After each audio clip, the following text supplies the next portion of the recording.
OSCORP wanted a weapon, but accidentally created Spider-Man. At OSCORP, Norman Osborn is pushing the limits of genetics through something called the OZ project, using animal test subjects, spiders included. But just as he steps away to take a call, one assistant makes a simple mistake. The container isn't sealed, and a single spider escapes.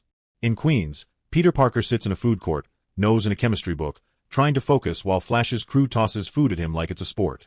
Across the way, Mary Jane Watson watches it happen. Not laughing, just quietly disappointed. Then Uncle Ben shows up, instantly diffusing the moment with a kind word, and gently pulling MJ into the conversation like she's part of the family. At school the next day, the bullying continues, but this time Harry Osborn steps in. He tells the others to back off, and even though he's one of the cool kids, he sides with Peter without making a scene. That night, Ben and May sit in the kitchen, worried Peter might be showing signs of depression. He brushes it off, but when Harry comes over to study, things get heavier.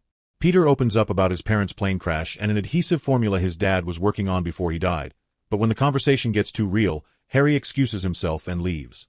The next day, the class walks through OSCORP's clinical lab spaces. And then it happens. Peter feels a sting on his hand.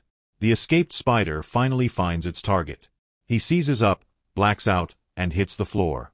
Norman watches the security feed, calmly pays the hospital bill, and orders surveillance on the boy.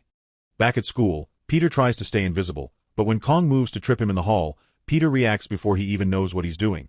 He flips Kong like a pro wrestler, shocking everyone, then faints again. In the hospital, blood is drawn, but Norman's men intercept the sample and bring it straight to him. The analysis confirms his worst suspicion.